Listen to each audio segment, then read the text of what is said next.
Game time, tuonavyo sisi. Kuna ability ya kufunga Manchester City. Hiyo game hata ikichezwa masaa 6. Huwezi kupata matokeo. Unless waisogeze at least wacheze wiki kama series ya tennis, unaweza at least ukashinda mechi moja kati ya 10 ambazo zitachezwa kwa series nzima.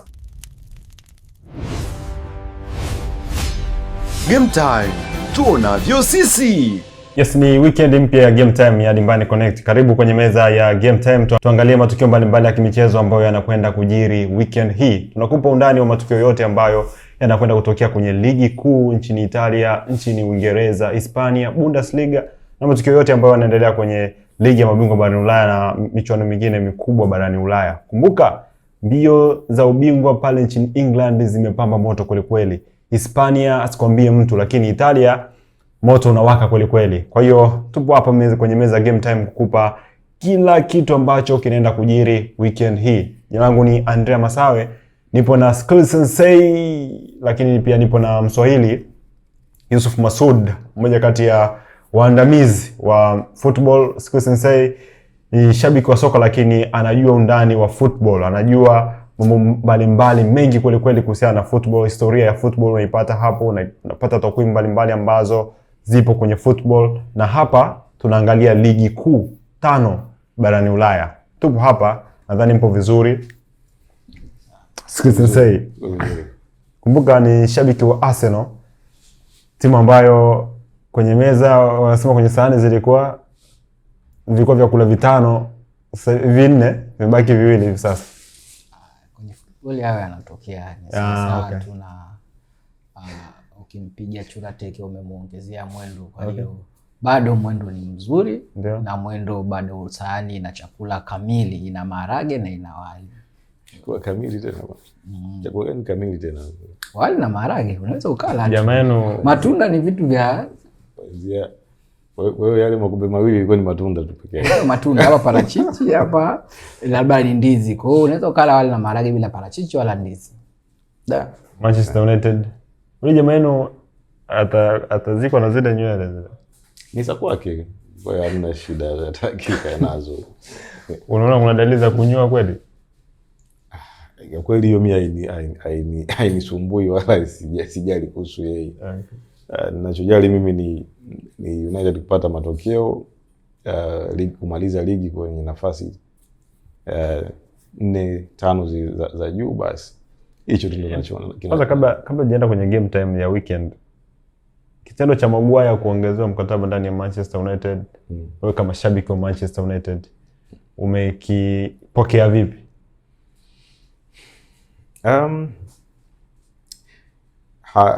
Haikunishangaza kwa sababu Maguire amepitia kipindi kigumu sana akiwa United for the past 2 years. Yani amekuwa ni center of criticism kwa muda mrefu sana. Yeah, na hawakuwa wanamuonea kwa sababu performance zake zilikuwa zina reflect hizo criticism. Kwa hiyo lakini what I liked about him ni namna alivyo bounce back. Hakufanya kile kipindi cha mpito kigumu kikamharibia, kikamtoa kwenye focus. Yeah. Na sasa hivi amekuwa ni kama wale wachezaji ambao wanahitajika kwenye vikosi. Amekuwa United kwa muda kidogo. Anajua mazingira ya timu, amepitia kipindi ambacho United tuko katika mambo ya ajabu. Yeah. Kwa sasa hivi yeye ni kama mmoja wa wachezaji waandamizi ambao wanahitajika kwenye kikosi kwa ajili ya kuwa guide wachezaji wadogo ama wachezaji wageni ambao wanakuja kuwafanya waweze kusettle vizuri. So it's okay kwangu mimi, na ni kama nilikuwa najua ataongezewa mkataba kwa kila alichokifanya katika miezi kama 8-9 iliyopita.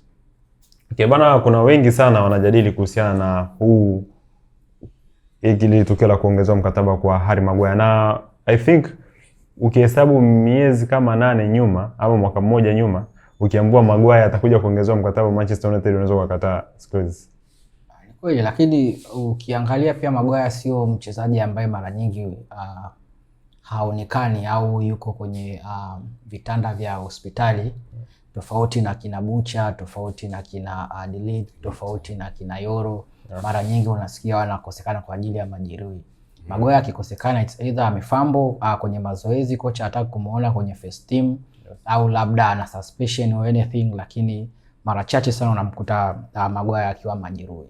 Na akiwa kwenye fomu yake nzuri, unaona timu nzima inacheza kuanzia chini kupanda juu, anakuwa solid. Na ukongwe wake sio tu wa kimiaka, pia majukumu. Kuna sometimes na yeye anakuwa captain, kama makapteni wa waandamizi wanakuwa wapo uwanjani. Kingine pia kuna yale zile tunasema crucial goals, huwa anazifunga. Ikitokea kweli watu wanahitaji goli, anajitahidi kufunga. So sio kitu kibaya kumuongezea Maguire mkataba, kwa sababu kwanza kuanza kudevelop ile confidence yake inazidi kupanda zaidi, na anajiona party ya United, kwa sababu ukizingatia hayo yote alikuwa anaambiwa nyuma kipindi anavurunda, anaona kama hakuwepo kwenye familia ya United. Kwa hiyo kuongeza mkataba, mimi nahisi kwanza morali yake itakuwa iko juu zaidi, na pia ni kama United wanamlipa fadhila, kwa sababu kwa na mentality ya kuwa criticized zaidi ya miaka 2 na uka bounce back na kupiga anachokifanya sasa hivi. Maguire inahitaji kweli moyo mgumu na akili ambayo imetulia. Kwa hiyo ni kitu sahihi anachokifanya United. Na kuna alama nyingi sana ambazo ameziokoa Harry Maguire dakika za jioni kabisa. Kuna zake muhimu, vitu vyake muhimu kule kule ambavyo vimeipatia Manchester United pointi muhimu ambazo mpaka hivi sasa zimewafanya wawe pale walipo hivi sasa. Na I think tutawashuhudia kwenye UEFA Champions League msimu ujao bila shaka. Bwana, tunaenda kutazama michezo ya ligi kuu ya pale nchini Uingereza siku ya Jumamosi. Mchezo mkubwa, mchezo wa mapema kabisa, Arsenal dhidi ya AFC Bournemouth.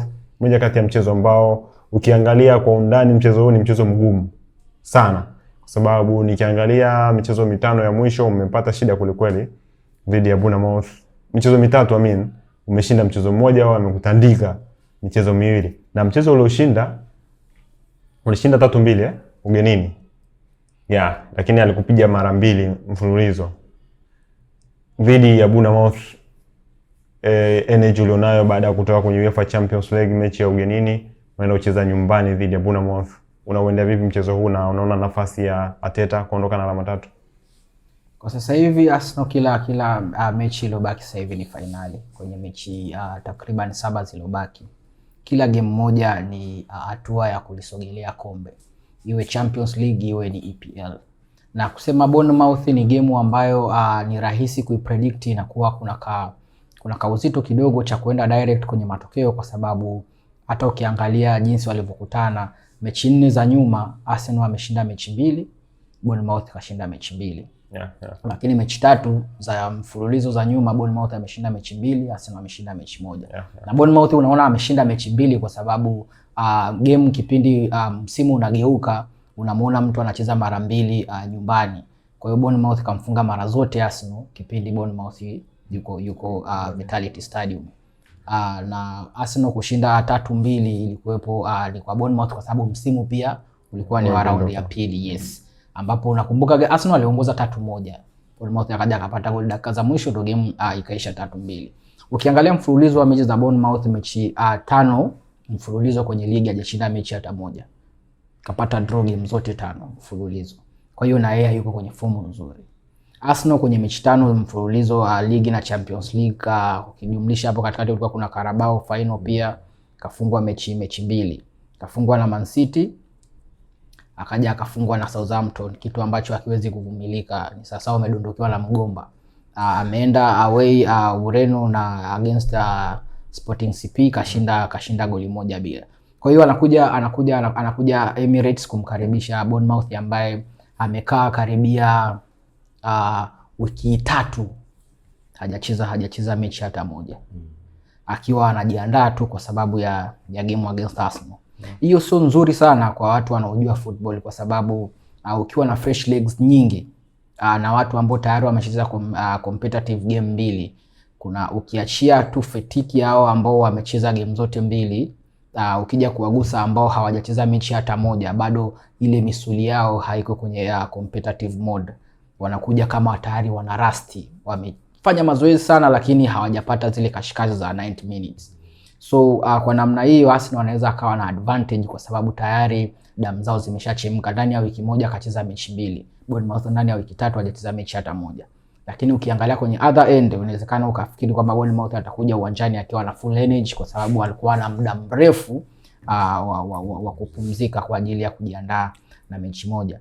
Ni mechi ambayo itaamuliwa kwa ubora wa mchezaji mmoja mmoja kwa sababu Bournemouth wamempoteza mtu kama Semenyo. Arsenal wamekuwa wako very strong wakiwa nyumbani.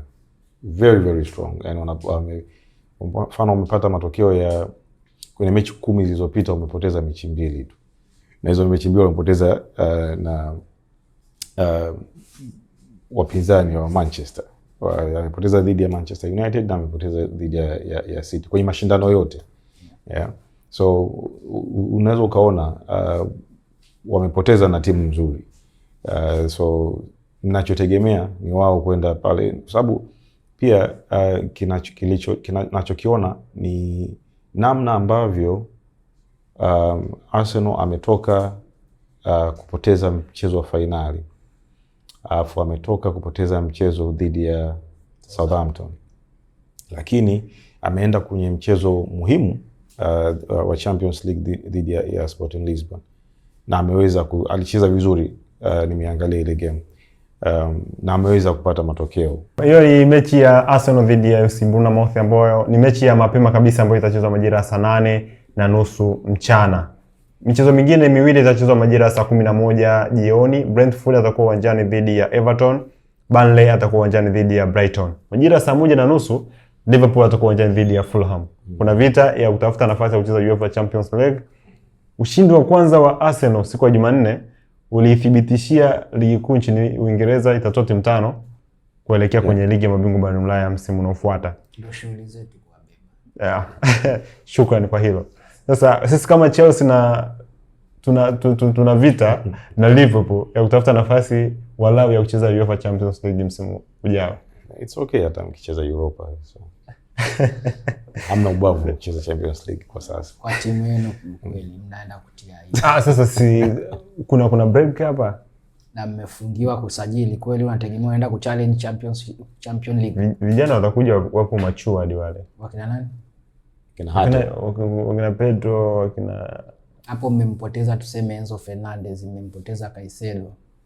Umejuaje tunawapoteza? Caicedo hawezi kukaa timu ambayo kwa namna moja au nyingine hawezi kuwasajiliwa enforcement ya kwenda kushiriki makombe makubwa. Enzo anataka kwenda zake Madrid.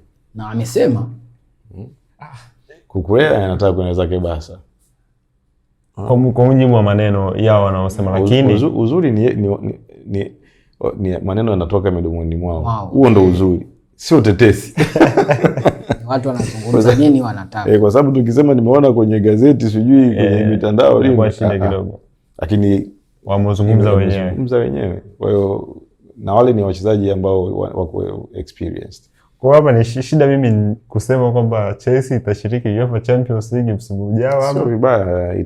Pia ni mashindano ya Ulaya, Europa League. Shida sio wewe. Shida ni Chelsea.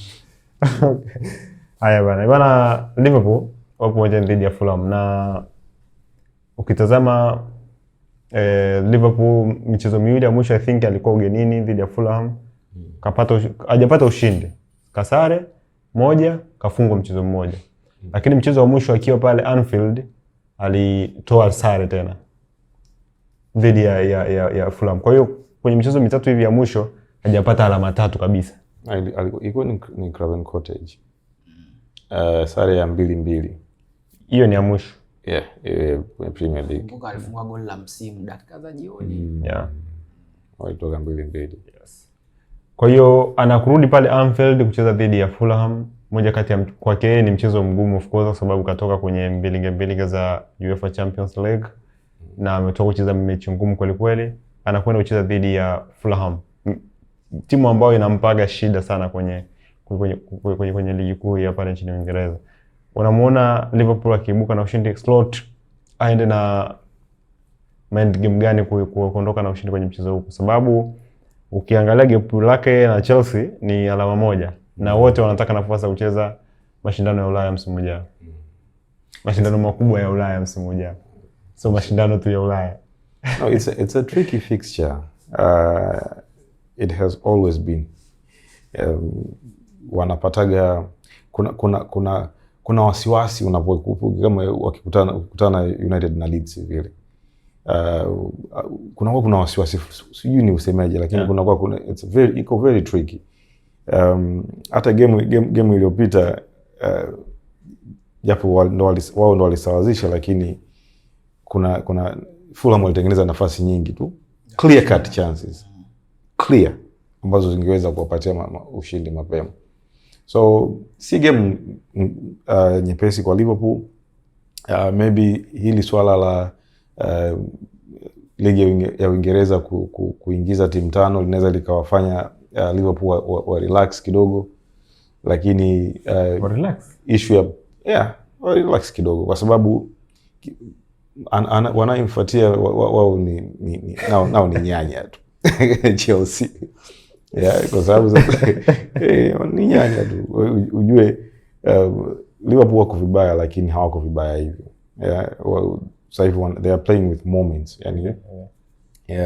So haitakuwa game rahisi kwa Liverpool, lakini sidhani kama itakuwa, naona kutakuwa kuna a narrow win. Hakutakuwa kuna magoli mengi sana, lakini naona Liverpool wataondoka na point 3 kwenye hiyo game. Wala sio ni tatizo, kwa sababu ni lazima wajihakikishie kuwemo kwenye hizo nafasi 5. Ni lazima wajihakikishie, anything can happen kwenye football. Unaweza ukajikuta game 7 zimebaki huko, game ya mwisho unajikuta huko nafasi ya 8.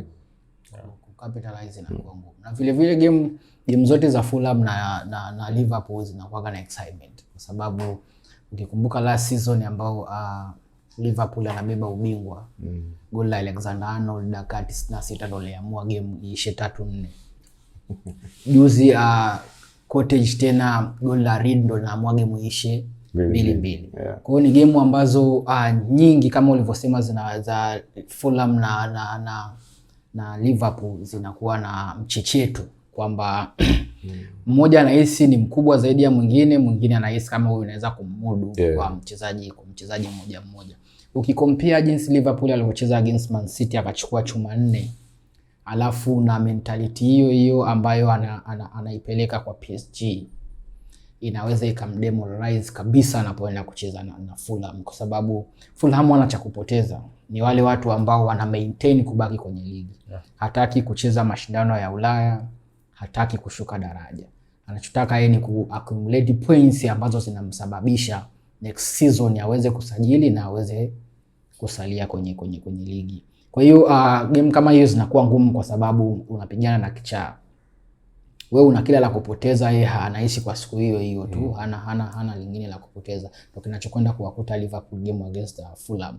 So ni game ambayo tactically inabidi Slot aweze kumaintain kikosi cha kucheza na against Fulham kupata matokeo, na kikosi hicho kifikirie kubaki Anfield kuwakaribisha PSG kwa wiki inayofuata. Kwa hiyo ni game ambazo zinakwenda bumper to bumper, na zote ni crucial. So anaweza akaamua game ya Fulham tuseme kuiforfeit, asifungwe lakini asishinde, apate hata suluhu, lakini maintain wachezaji au ile main power kwa ajili ya kuja kusalivate chochote against PSG kwenye second leg. Kwa hiyo Fulham ndo ana kila cha kutafuta kwenye hiyo mechi kuliko Liverpool, kwa sababu Liverpool akatolewa UEFA zinakuwa zimebaki mechi 6 kwenye ligi, ambazo katika mechi 6 kama unatafuta nafasi 5 za juu, alafu wewe ni Liverpool, kwa yoyote anayekuja mbele yako inabidi ucollect point, kwa sababu huna cha kufanya kingine zaidi ya kucheza Champions League msimu unaokuja. Kwa hiyo sitashangaa kama Liverpool akadondosha point tena na Fulham akiwa na ngam kwenye game ya PSG. Bwana, ni vita ya kucheza ligi ya mabingwa barani Ulaya na vita ya kubaki kwenye ligi kuu ya pale nchini Uingereza. Kumbuka Msimu ujao timu 5 zitashiriki UEFA Champions League. Chelsea tunaitaka kulikweli nafasi ya 5. Arsenal, Liverpool nao wanaitaka kulikweli nafasi ya 5. Sasa ni jambo la kusubiri na kuona kama zote zitashiriki, maana Aston Villa nayo mwendelezo wake si nzuri sana. Ama mmoja ata drop ataenda Europa League. Ama pia hata unadhani Chelsea akikaa vibaya na ratiba yake ilivyo, my god. Tunataka tusimshuhudie hata Europa League. Bwana, tunaacha ligi kuu ya pale nchini Uingereza siku ya Jumamosi, tunaenda pale Hispania. Hispania kuna game kama 5 hivi pale siku ya Jumamosi. Mechi ya kwanza ni Real Sociedad dhidi ya Deportivo Alaves majira saa 9 kamili alasiri, lakini Elche dhidi ya Valencia majira saa 11 na dakika 15. Barcelona dhidi ya Espanyol saa 1:30. Kwenye game ya, of course, Barcelona sasa hivi yupo kwenye roho ya kushinda sana, lakini pia kikosi chake kina mabadiliko kidogo, ila bado kina performance nzuri. Kuna mabadiliko ya Joao Cancelo kuingia pale FC Barcelona. Performance nzuri sana, lakini hajapewa mkataba wa kudumu pale Barcelona. Ni nafasi ya Barcelona kumuongezea mkataba na ana deserve kubaki pale FC Barcelona, tukirelate na hii game ambao Barcelona wanacheza dhidi ya Espanyol weekend hii. Kwanza Cancelo kwenye kupata hivyo vimkataba vya kibarua ni shughuli yake pendwa. Yaani ni mtaalamu wa hizo kazi, kuja kuitwa kusaidia kazi, ikiisha anaondoka. Nakumbuka ni mara ya pili anarudi Barcelona, sio mara ya kwanza kuchezea Barcelona. Kwa hiyo kwanza mahusiano mazuri ya yeye na uongozi wa Barcelona, hilo ni la kwanza ambao linaweza kumhakikishia kibarua. Pili, amekuja kugundua kwamba Saudia sio mambo yake, kwa sababu akiendelea kucheza kule probably hata timu ya taifa anaweza asiitwe, kwa sababu kuzingatia ligi ambayo ina giants wawili na kuzingatia ligi ambayo ina giants zaidi ya 5, kunakuwa kuna utofauti. Competition inakuwa ngumu kidogo kwa timu ambazo ukicheza Ulaya. So kwa Cancelo kurudi Barcelona, mimi nahisi kinachokwenda kutokea ni kumpa a permanent contract, kwa sababu ni mchezaji pia ambaye yuko matured, na Barcelona anachokihitaji sasa hivi, ukiangalia kikosi chao kimesheheni watoto na kila siku anakuwa introduced watoto wapya. So wanahitaji wazee ambao wanaweza kuwaonyesha watoto njia gani ya kupita. Wanasema kila kijiji, hakuna kijiji bila wazee. Huwezi kuwa na Yamal, Bernard, au wote ni wadogo, Ferran wote wadogo. Lazima Gavi, kupasi wote ni watoto wadogo. Kwa hiyo kumuondoa pia Lewandowski kwa namna moja au nyingine, labda tu ni kwa sababu wanahitaji striker ambaye kama Alvarez ambaye anaweza katupia muda wote, kwa sababu Ferran Torres mwenyewe hatoshi. Lakini Lewandowski alikuwa ni mtu wa kubaki tena at least msimu mmoja Barcelona kwa ajili ya kuwashika watoto mkono. Dhidi ya Espanyol ni game ambayo kwanza ni derby Catalunya. Derby ya Catalunya haijawahi kuwa rahisi. Lakini Flick ni nani? Flick ni kocha ambaye anapohitaji jambo lake linabidi lifanyike. Na kwa sasa hivi moja ya timu ambazo unaweza ukazicount zinacheza mpira ambao uko relaxed na wachezaji wanaenjoy kucheza ni Barcelona na Bayern Munich. Yani ukiwaangalia unaona wao hawajali matokeo yatakuja, let's enjoy kwanza tucheze, then lolote linatokea litokea. Hata ukiangalia game against Atletico Madrid ni game aliingia kama ushindi huko upande wao, wanaenda kutafuta kwa Barcelona, lakini Barcelona waliamua game kwa time tu, kwamba sisi tunacheza, tuna enjoy football, then matokeo yatafuata. Kwa hiyo kwenye dabi hiyo kama kawaida ni ngumu kwa roll out Barcelona regardless ya matokeo atapata against against Atletico Madrid kwenye UEFA. Hawezi kuyaweka kichwani, kwa sababu tayari kashamwacha Madrid point 7. Anachohitaji ni kuongeza point 3 zibaki 10. Madrid anapoteza na mtu yoyote, ndio ubaya wa Madrid sasa hivi, kwamba anaweza kufungwa na mtu yoyote, tofauti na Barcelona ambaye unajua kuna game kubwa ambao nahisi anapoteza, mfano wa Atletico Madrid, lakini ndio game aloshinda. Kwa hiyo kwa Espanyol naona is clear path kwa Barcelona. Yanaweza kaenda, lakini nasema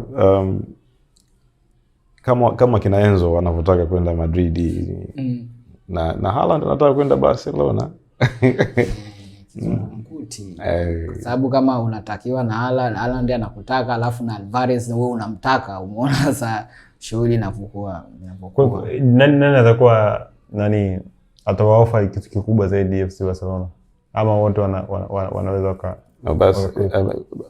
basi wanahitaji talisman, hawahitaji kwa sababu Alvarez ni a hurricane type of striker, yeah, si mtu wa kukaa sehemu moja aletewe mipira, lakini Barcelona wana wachezaji wote ambao wanaweza wakakufikisha mpira kwenye box, yeah. Wanamhitaji Terminator mmoja tu pale, Ngashaba mmoja tu, vile vibao vya vya mali vile vitamkuta tu bwana Haaland pale. So I think kwa ninavyoona issue ya financial ndio inaweza ikaleta small hiccup kwenye usajili wa Haaland kwenda Barcelona, lakini I think Barca wakimpata Haaland story inaweza kuwa ngumu. Alafu Flick amebaki, alafu mkude Rafinha yuko vizuri, Gavi yuko, Pedri yuko vizuri, chini una De Jong, huku na Yamal. Wale wanaweza wakachukua hadi AFCON. Watafunga sana. Nikiangalia Bayern hivi sasa magoli 100 na hatari sana. Yaani safu ya ushambuliaji ya Bayern Munich, sijui kwa nini, yani mpaka kesho nitaendelea kujiuliza why. Unajua sasa hivi Michael Olise ndo watu wameanza kurise kuhusiana na performance yake, lakini ni muda mrefu sana alikuwa na performance nzuri. Watu wengi wanakwenda kuona upepo, yani, lakini watu ambao walikuwa wanaangalia football walikuwa wanamuona kabisa Olise na Eze pale Crystal Palace walikuwa ni tuseme ni almasi mchangani. Kwa hiyo kwa yoyote ambao alikuwa anamchukua yoyote pale lazima alikuwa anakwenda kuwaka huko anapokwenda. Yeah. Kwa hiyo Olise kuanzia kitambo alikuwa ni mtu alikuwa anapiga free kick, alikuwa anapiga curl, alikuwa ana cut inside anapiga. Hichi sasa hivi wanachokifikiria kwamba anakifanya, wakirudi miaka 3 nyuma, Olise alikuwa anakifanya kwa uwezo ule. Sasa hivi zimeongezeka tu kwa sababu yuko kwenye timu ambayo tayari ina hype kiasi hicho, ndio maana wanamuona Olise yule. Anaenda kuvunja rekodi ya assist ya Lionel Messi. Yeah. Ya assist 31. Jana last game ya mwisho ya Champions League dhidi ya Madrid. Alipata assist 29. Games zimebaki 5 nadhani za Bundesliga. Na Mungu akisaidia zinaweza kawa zimebaki 4 kwenye Champions League. Yaani kukosa wakichukua ligi hayo mambo bana. Unakumbuka kipindi Ozil anasubiri assist moja avunje rekodi ya assist 20 kwa msimu, miezi 3 alikosa. Mambo bana, mimi sijui anakwenda vipi, lakini sema kwa Bayern kuna kaugumu. Kwa Bayern ni ngumu sana, ni ngumu sana. Ngumu kuna yaani ni ngumu kutofikisha. Yaani asipofikisha kwenye hizo game, takriban game 8 zimebaki kwenye competition zote. Labda asiwe anacheza. Na ubaya kwamba Bayern kwenye competition zote 4 yupo. Ligi ya nyumbani yupo, ile Copa yuko Champions League. Kwa hiyo ligi zote anashiriki. Kwa hiyo kukosa assist 4 hivi jamaa akichukua Bayern akichukua makombe yote makubwa Ulaya kwa hivi sasa, Bundesliga, UEFA Champions League na kombe lake la pale nyumbani, mwenye nafasi, yani tukichukua top player performance tunaweza tukamchukua Michael Olise pale Bayern. Asubuhi mapema tu. Yaani ukitaja top 2 kwa Ballon d'Or. Kwa mchezaji ambaye amefanya vizuri ni Michael Olise. Amefanya japo Harry Kane he's up there kwa sababu ana goli 46 msimu huu katika mashindano yote. Sio kitu kidogo. Bana, mechi ya saa 4 ni Sevilla dhidi ya Atletico Madrid, hiyo game ya mwisho kabisa siku ya Jumamosi pale nchini Hispania. Sasa tunaenda pale nchini Italia. Nchini Italia kuna michezo miwili mikubwa majira ya saa 1 kamili usiku siku ya Jumamosi. AC Milan atakuwa nyumbani dhidi ya Udinese, lakini Atalanta yupo nyumbani dhidi ya Juventus. Mechi kubwa kuliko ile Atalanta dhidi ya Juventus. Moja kati ya mechi ambayo Kwa msimu uliopita it means ilikuwa ni timu ambayo ni mechi ambayo inasimamisha watu kweli kwenye kibanda cha TV cha television, lakini hivi sasa Atalanta ameshuka kwa kiasi chake, lakini pia Juventus sio yule ambaye tulikuwa tunamuona kwa miaka kadhaa nyuma.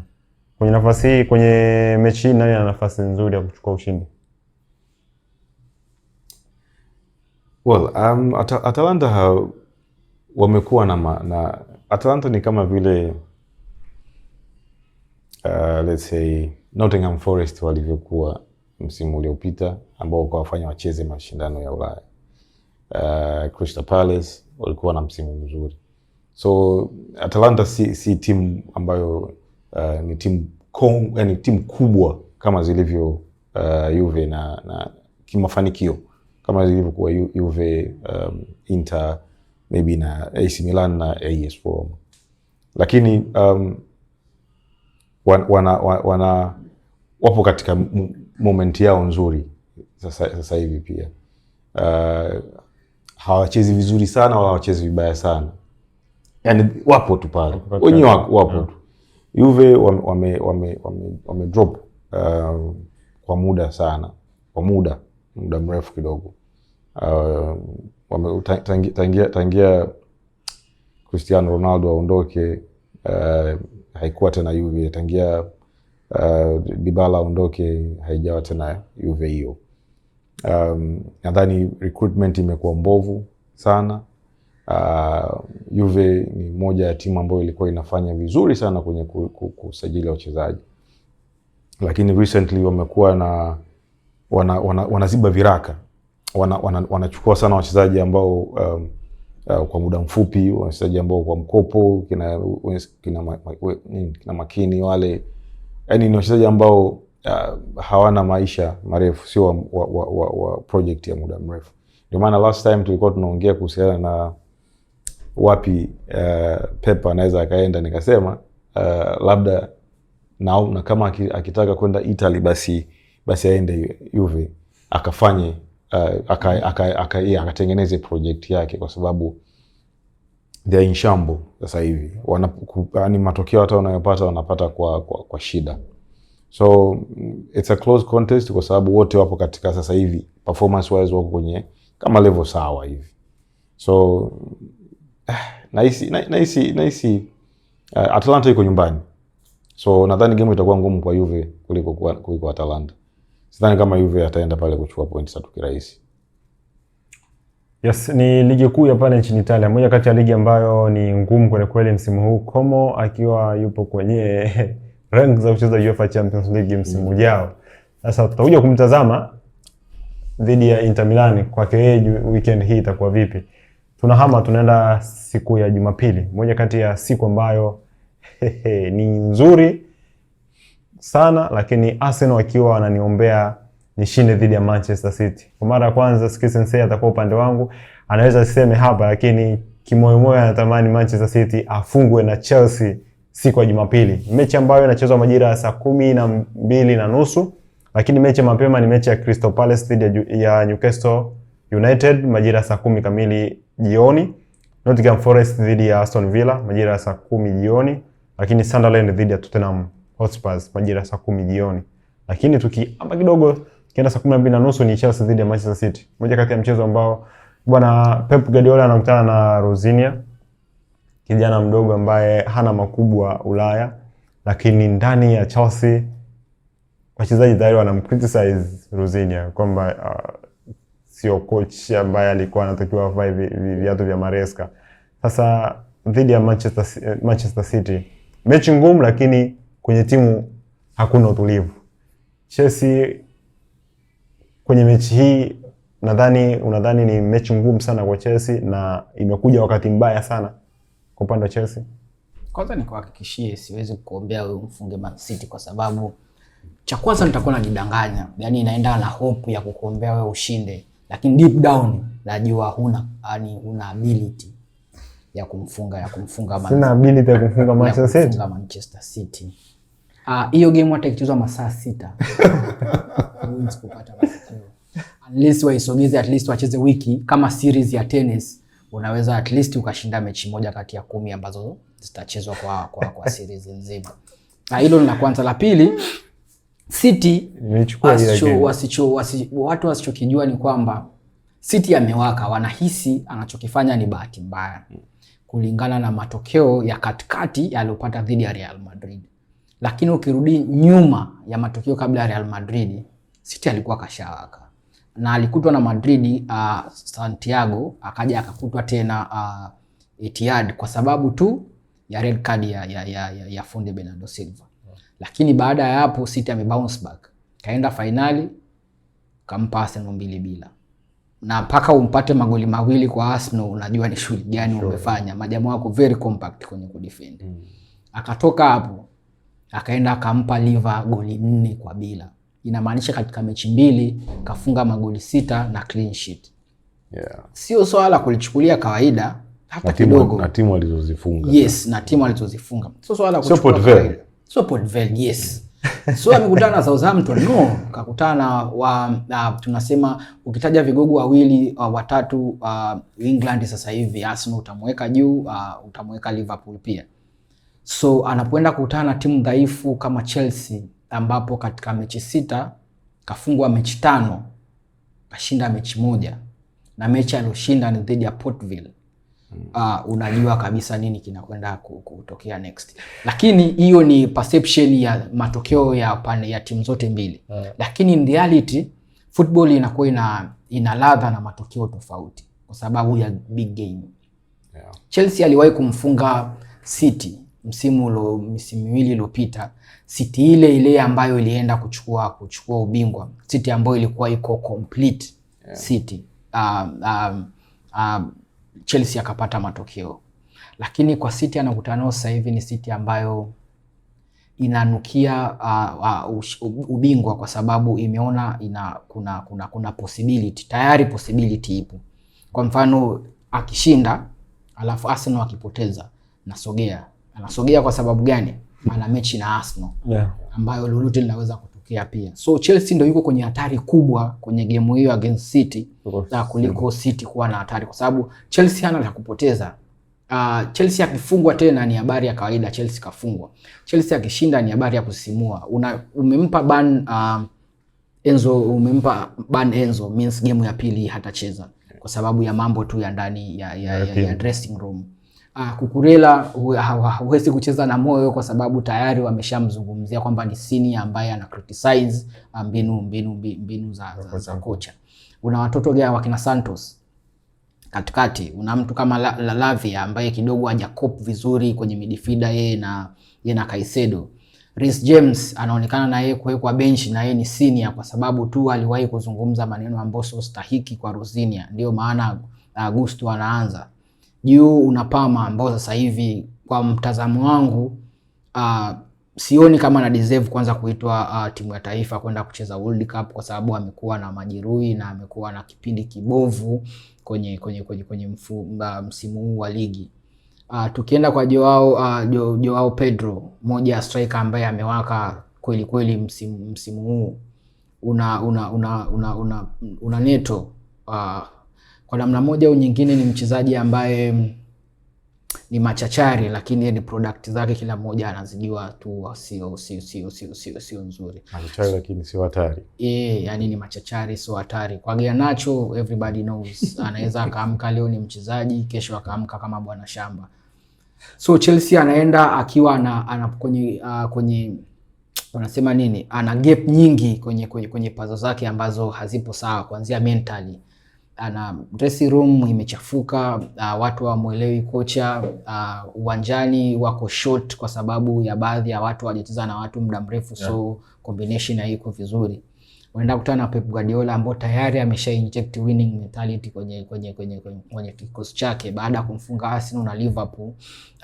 Hakuna aliyobakia ambayo atamtisha, unless ndio ile tunasema unadondokiwa na mgomba kwamba matokeo Chelsea kangangania labda imeisha draw, lakini City sasa hivi kwenye kila angle patterns zinaenda sawa, kuanzia kwenye defending, midfield. Baba mwenye nyumba Rodri tulikuwa tunamcriticize game za kutosha hapa nyuma kwamba hayuko kwenye ile ufit wa kucheza competitive football, lakini ametu prove wrong. Jinsi muda unavyokwenda anazidi kuingia kwenye game.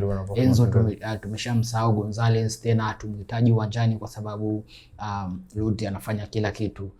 Ryan Cherki flair, yani nataka tumuongelee Ryan Cherki hapo. Ryan Cherki nilipita kwenye mitandao ya kijamii hasa Instagram, wakasema ni underrated. Yani wakati wa usajili wake hakutakiwa usajiliwa kwa ile euro milioni 42 think. Yeah. Kwamba ilikuwa ni kiasi kidogo sana kwa performance ambayo anaionyesha hivi sasa. Hao walikuwa wanazungumza, walikuwa mjora Ryan Cherki wanaomzungumzia. Ryan Cherki ameongoza kwa assist Europa League nzima. Mantiki nimekwambia, yani walisema kiasi alichonunuliwa ni kidogo. Ni kidogo sana ya. Of course ilikuwa ni kiasi, yani kwa namna ambavyo nilikuwa nikimtamani Ryan Cherki kuja United. Nilikuwa nahisi atauzwa hela nyingi sana. Baadaye nikaja kuona kwenye alikuwa amebakisha mkataba mwaka mmoja na sijui Lyon pale. Kwa hiyo ndio maana wakamuuza kwa bei ile, kwa sababu huwezi lazimisha kumuuza mchezaji ambaye ana mkataba unaenda mwishoni. Lakini hata kwa hicho kiasi, kwa mkataba uliobaki ilikuwa ni pound milioni 40. Nilishangaa sana why United hawakuwa front. Sema naye sasa, unajua mwisho wa siku inakuaga preferences za mchezaji, mapenzi ya mchezaji. Unaendaje Manchester United ile? Kwenda timu ambayo unadhani iko set tayari. Yani ni wewe tu kama ni kuingia kwenye mfumo, this is how we play, na wewe utacheza hivi. Inakuwa ni rahisi. Ndio maana sometimes wanachaguaga timu ambazo ni hizo timu baadaye wakachukua makombe kama hivyo.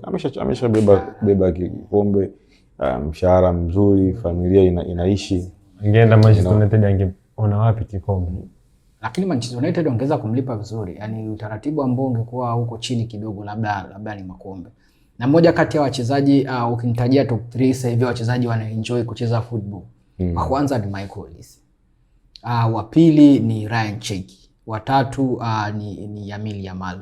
Yani jinsi wanavyo receive mpira, jinsi wanavyo detect zile movement za wachezaji wenzao ni flair tu. Wana enjoy. Huwezi kumuona ana mpira mguuni amefuatwa na wachezaji 3 4 ana panic. Na kishafika kipindi hicho, kwa mchezaji yoyote mentality yake iko juu sana.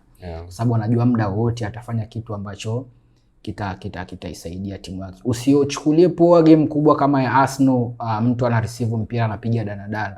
Sio mentality ya kitoto, sio jokes. Kuwa na ile confidence ya kufanya vile. Against Liverpool alikuwa anamtwek Kerkes kama anavyotaka, yani kumpeleka, kumrudisha. Yani alikuwa anatoi na defense ya Liverpool anayotaka. So unaenda na kucheza na Chelsea ambayo iko dismantled, so sioni Chelsea jinsi gani anaweza kupata matokeo kwenye mechi hiyo. And that's the thing about cha City bwana. Bernardo Silva anaondoka mwisho wa msimu. Yeah. Lakini tayari kwenye hilo shimo yupo Ryan Cherki. Yuko Mamushi. Mamushi. So yuko Oscar Bob. Sema Oscar Bob anaweza akaachiwa. The only place ambayo nadhani bado wanapambana nayo kutaka kuiziba kama ilivyokuwa kwa Enzo Fernandez, Rodri naye anatamani kwenda kucheza Madrid, japokuwa ametoka Atletico Madrid.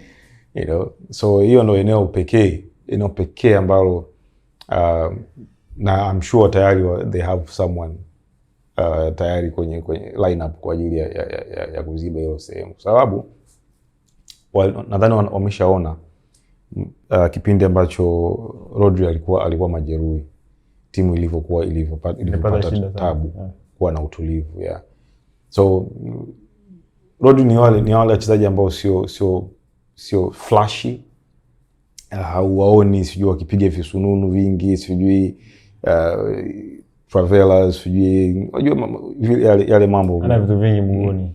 but back to basics. Yani yeye anakamilisha majukumu yake 100% perfectly.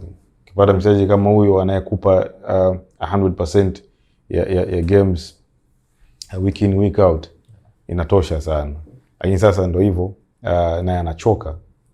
Ndio maana alipopata majeruhi yake yalikuwa ya kurudi, ilikuwa anarudi mara kajitonesha mazoezini, arudi kacheza dakika 40 katoka. So anahitaji kupumzika, anahitaji kupata sehemu ambayo atapata usaidizi pia. So nadhani ndio eneo pekee ambalo City watakuwa wanaliangalia sana. Sehemu zote hazina shida kabisa. Labda kwa sababu majeruhi ya Diaz yakiendelea, watafute center back mwingine. Lakini Kusanov anafanya kazi vizuri sana. Pamoja na hate yake ananishangaza sana. So yeah, nadhani watapambana kupata hiyo sehemu mbadala wa Rodri. Sidhani kama Nunez atapewa hiyo nafasi, lakini let's wait and see. Na I think moja kati ya timu ambayo ina substitution nzuri, yani na kikosi kipana Uingereza, ni Manchester City. Akitoa mtu anamuingiza mtu, sio kama Chelsea. Mungu wangu, si bwana, mnao wengi sana. Hapana. Vijana wadogo, watoto wa shule ya msingi, miaka 3 sijui miwili, umenunua wachezaji 40 na yani batani ya kumsukuma Maresca ilikuwa mbovu sana bana. Hiyo ni ligi kuu ya pale nchini Italia. Unaweza ka comment hapo chini, unaiona vipi game ya Chelsea dhidi ya Manchester City? Nani ana nafasi kubwa kuibuka na ushindi, na Chelsea wafanye nini watoke hapo walipo? Kwa sababu ukimwona Enzo anataka kuondoka pale Chelsea, Cucurella ni mmoja kati ya wachezaji ambao ni mhimili ya Chelsea. Sasa Chelsea ya msimu ujao unaweza ukaiona ikiwa ni Chelsea ya mang'amng'am tena. Kwa hiyo tunaweza tukawa tunajenga timu misimu 3 sijui 4, inakuwa sio vizuri kwenye timu nzuri na kubwa kama Chelsea ambayo ni klabu bora ni klabu bora ya dunia hivi sasa. Kwa hiyo ni moja ya kitu ambacho mnaweza mkakataa, lakini kiuhalisia Chelsea ndio klabu bora duniani hivi sasa. Bwana, Italia siku ya Jumapili kuna mechi 4. Genoa ipo uwanjani dhidi ya Sassuolo, Parma dhidi ya Napoli, Bologna dhidi ya Lens, Como dhidi ya Inter Milan. Como dhidi ya Inter Milan ni moja kati ya mchezo ambao Como hajawahi kupata ushindi mbele ya Inter Milan. Toka wameanza kukutana mara 5, kafungwa mara 4, kasare mara 1 tu. Inter Milan anaongoza ligi akiwa na pointi 75. Lakini Como ipo kwenye nafasi ya 4 akiwa na nafasi ya kucheza UEFA Champions League. Moja kati ya timu ambayo ni surprise package, lakini una wachezaji vijana ambao wanafanya vizuri kweli kweli. Mchezo huu Como mnaweza mkampa nafasi ya kuondoka walau na alama 1 dhidi ya Inter Milan. Inter ambaye utaka ubingwa wa Italia msimu huu. As much as I want to, lakini sioni Como wakipata ushindi. Pata alama inaweza kupata alama, lakini kupata ushindi nachelea kusema hiyo swala silioni kwa kweli. Kama ulivyosema, hawajawahi kumfunga Inter. Game ya mwisho ya ligi umekula chuma 4 pale Giuseppe Meazza. Game ya mwisho ilikuwa ni ya kombe la ligi, walitoka suluhu ya Coppa Italia. Walitoka suluhu bila. Game ilisha bila. So again, Como yuko nyumbani, so nahisi ni sehemu ambayo Inter ni kama vile Chelsea na City. The only point alama ambayo wataipata ni Como ni labda wapate tena suluhu, lakini kuwafunga Inter ni swala gumu kidogo, kwa sababu sasa hivi Inter hawana pressure kwa gap ambalo wameliweka tayari. Hawana pressure, they have quality, wanacheza vizuri. Sasa hivi wanachotaka wao ni kuchukua ubingwa, wapumzike. wapate points zao mapema za kuweza kuwachukia ubingwa, wapumzike. Kwa hiyo ni kazi kwa Como, kwa sababu quality wise wako tofauti sana. So the only ushindi atakaopata Como kwenye game hiyo dhidi ya Inter nadhani ni draw labda. Nafikiri Inter kwanza kombe na waliangalia sana sasa hivi ni ligi. Na tayari anaongoza kwa point 7 kama sio 9. Maana juzi AC Milan pia alikufa dhidi ya Napoli moja bila. Como anashangaza sana akiwa anacheza nyumbani. Kwa defense kwa defense ya Inter kwa sasa hivi, Como uwezekano wa kupata goli upo. Na Inter ni mtu ambaye ukimtangulia huwa ana struggle kupata yani kama ana panic kwenda kuchomoa. Na the moment anapopanic, wewe ukiweka la pili, game means itazidi kusogea juu. Kwa upande wangu nahisi kama Como anaweza akamsurprise Inter kwenye game hiyo. Anaweza akabeba point zote 3 kama Inter atacheza game kwa tahadhari, kwa sababu Como hana cha kupoteza lakini ana kila cha kuprove. Sasa ukikutana na mtu ambaye ana kila cha kuprove lakini hana chochote cha kupoteza, anaweza akakusurprise, kwa sababu Inter na yeye nani anaitwa huyu Lautaro Martinez amerudi na juzi amerudi na amefunga. So tayari ile damu ya Inter pale juu. Thuram, manake Thuram unamuona akicheza na Espacito kidogo anakuwa hayupo kwa kama ule Thuram tunayemjua, lakini anapokuepo na Lautaro Martinez unaona ile mipishano inakuwa mingi. Combination yao tayari ilikuwa imeshakubali. Na game na walioshinda goli 5 na AS Roma katoa assist 2 kwa Lautaro Martinez. Kwa hiyo Como anaweza akafanya kitu kwenye mechi hiyo against our Inter Milan. Sema naona ni game ambayo kuna trend ya Como kucheza nyumbani, kuna average ya magoli yasiyopungua 2 kwa wastani. So kwa sababu na Inter na wenyewe they are scoring, na hisi inaweza kuwa ni game ya goli nyingi pia. Game wa mapishano, watapishana sana. Watapishana. Ona tumemaliza? Unaonaje? Nimesahau Manchester United bana. Unajua mpaka nimesahau kwenye ratiba. Manchester United mnapewa mapumziko makubwa sana. Yaani kosa kote kucheza UEFA Champions League bado mnapelekwa Jumatatu. Maisha si ni kuchagua tu. Mpo na Leeds. Kwa Chelsea ana mechi ngapi? Chelsea si ndio wiki hii tumepumzika kidogo. Tumetoka kwenye UEFA Champions League. Wiki hazijapita nyingi sana. Sasa huyu hayupo kabisa, hakuwepo kabisa. Kipindi Chelsea anacheza Champions League, akatoka kwa tofauti ya goli 8. Akaja kwenye ligi. Kipindi amekuja kwenye ligi, Man U pia alicheza ligi. Chelsea amekuja kucheza mechi moja tu zaidi ya Man U, game na Port Vale. Na game wa Port Vale ni sawa na Man U anafanya mazoezi pale ni Carrington, yeye anafanya mazoezi pale Carrington. Hakuna mpishano sana. Kwa hiyo wewe na Manchester United mchopishana sasa hivi labda ni muonekano wa jezi tu, lakini wote mmepumzika kipindi kirefu. Na sisi tuko nafasi ya juu zaidi. Mcheza juzi hapa. Point. Mcheza juzi hapa na Port Vale. Hiyo na Port Vale ni sawa na hao wanafanya mazoezi. Kwenye mazoezi unajua kuna magoli mengi huwa.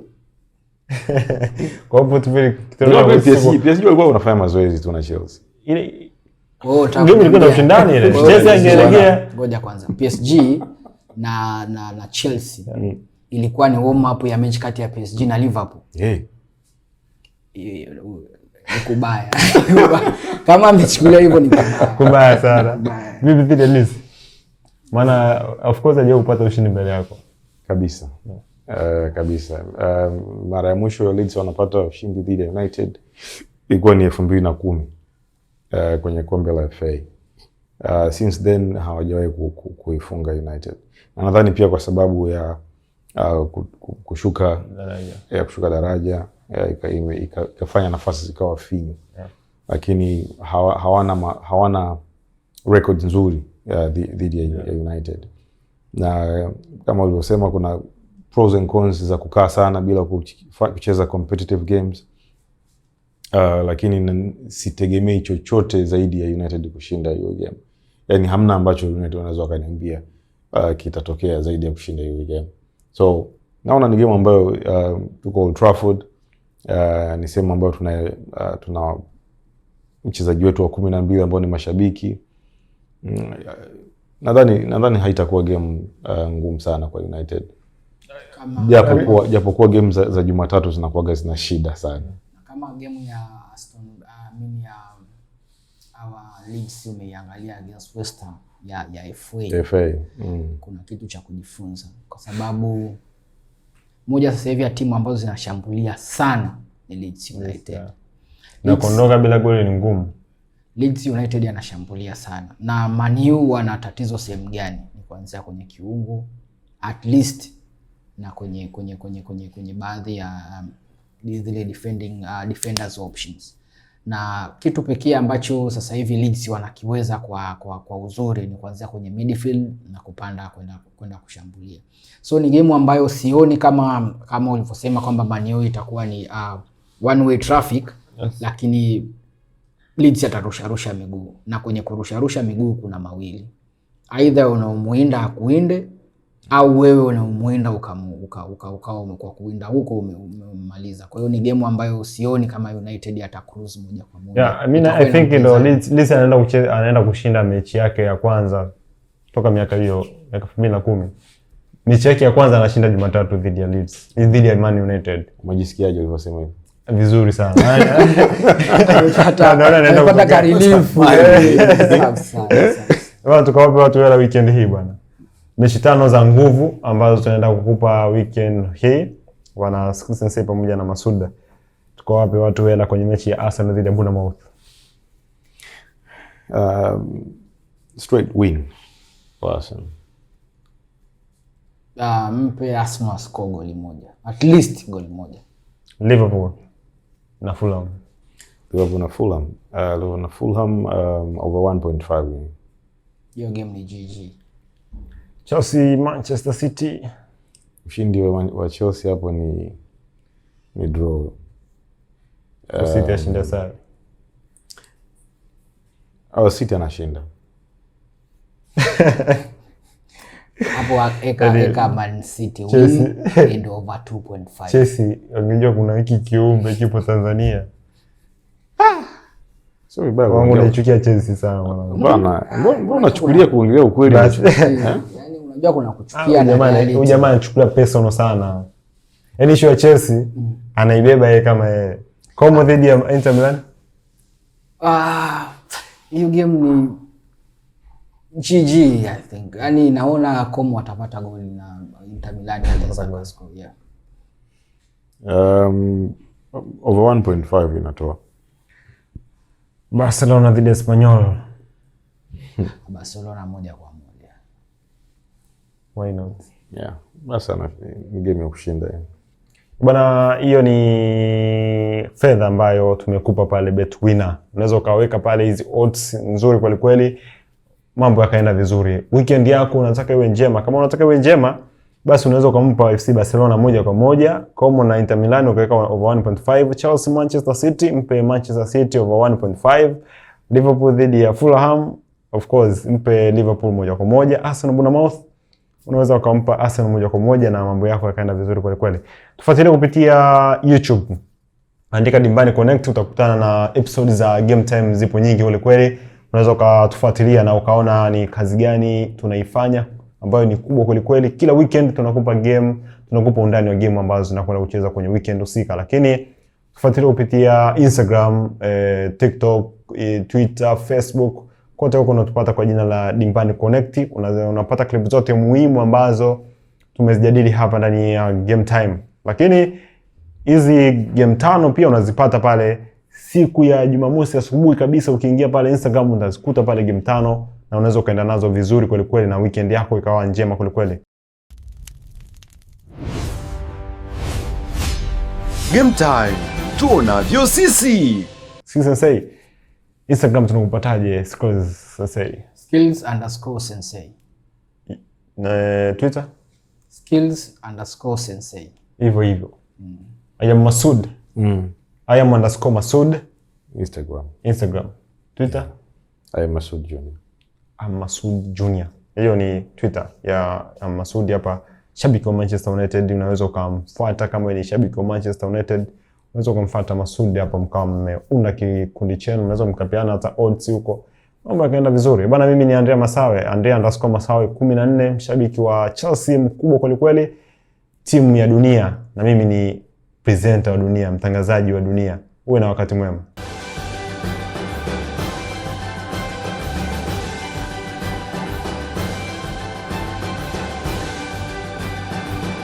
Game Time tuonavyo sisi.